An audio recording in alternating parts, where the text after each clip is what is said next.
परासिया विधानसभा seat से कांग्रेस प्रत्याशी सोहन वाल्मीकि ने नामांकन फॉर्म भरा। परासिया रेलवे स्टेशन में स्थित मां सिद्धेश्वरी मंदिर में पूजन अर्चन कर रैली निकालकर नामांकन फॉर्म दाखिल करने पहुंचे। नामांकन रैली में महिलाएं, पुरुष, युवा सभी शामिल हुए। अपार जनसमूह के साथ परासिया बाजार चौक में विशाल जनसभा हुई। जनसभा में पूर्व मुख्यमंत्री कमलनाथ ने जनसभा को संबोधित किया। भाजपा पर तंज कसते हुए कमलनाथ ने कहा, शिवराज घोषणा की मशीन है।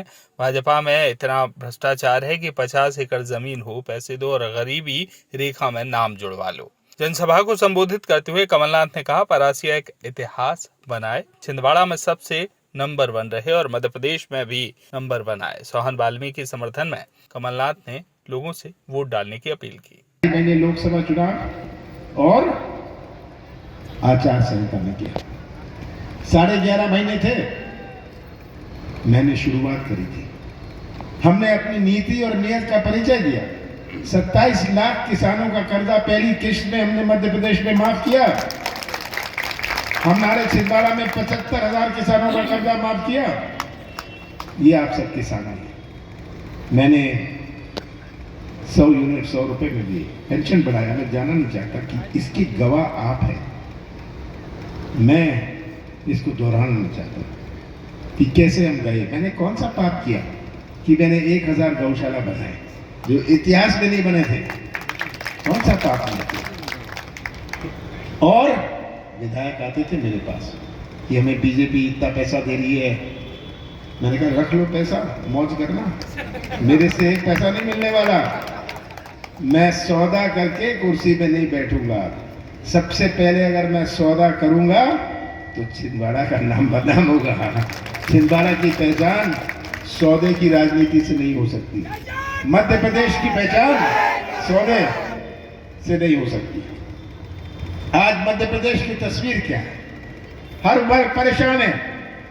हमारा भटकता हुआ नौजवान, हमारा दुखी किसान, हमारा छोटा व्यापारी, कौन आज दुखी नहीं है?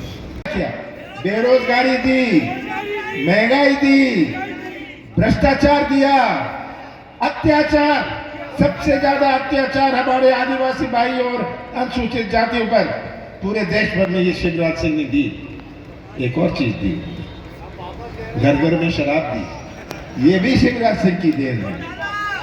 ये शिवराज सिंह को अब 18 साल बाद लाडली बहन याद आ गई, बहनें याद आ गई, कर्मचारी याद आ गए, नौजवान याद आ गए। 18 साल में तो सब कुछ चौपट कर दिया। चौपट प्रदेश बना दिया। चौपट शिक्षा व्यवस्था, चौपट स्वास्थ्य व्यवस्था, चौपट रोजगार, चौपट प्रदेश बनाया। और आज ये देख नहीं सकते, ये देख नहीं सकते आज हमारा बेरोजगार नौजवान इसमें क्या तड़प है। ये सुन नहीं सकते आज किसान क्या। दूसरा नामांकन पत्र भरा है। 17 नवंबर को विधानसभा चुनाव होने वाले हैं, उसके संबंध में। और मैं बहुत खुशहाल हूँ और बहुत सौभाग्यशाली हूँ कि आज मेरे फॉर्म के नामांकन के समय माननीय कमलनाथ जी मेरे फॉर्म भरते समय उपस्थित किए और जनसभा को उन्हें संबोधित किया है। और मैं परासिया क्षेत्र की जनता को धन्यवाद देता हूँ कि पिछले 3 चुनाव में लगातार उन्होंने मुझे साथ दिया है और ये चौथा चुनाव में मेरे साथ देने जा रही है। तो निश्चित रूप से हम अपने क्षेत्र की प्रगति, उन्नति, विकास के लिए काम करेंगे। कांग्रेस की सरकार बनेगी, कमलनाथ जी मुख्यमंत्री बनेंगे। जो कमियां हैं, जो काम रह गए हैं, उन सभी कामों को अंजाम देने के लिए भरसक प्रयास किया जाएगा। क्योंकि मेरे विधानसभा क्षेत्र में केवला खदानें बंद हो रही हैं, यहाँ पर रोजगार की बहुत आवश्यकता है। तो आने वाले समय में कोई ना कोई बड़ी इंडस्ट्री हम माननीय कमलनाथ जी के माध्यम से डलाएंगे, कोई उद्योग डलवाएंगे, ताकि हज़ारों हमारे नौजवानों को, महिलाओं को, हाथों को काम मिले। और मेरे विधानसभा क्षेत्र में हम जितनी भी हमारी नदियां हैं, उन सब नदियों में बड़े बड़े डैम बनवाएंगे ताकि हमारे किसानों को उनकी खेती के लिए पानी उपलब्ध हो सके। ऐसी अनेक योजनाएं, चाहे वो शिक्षा की बात करें, चाहे स्वास्थ्य की बात करें।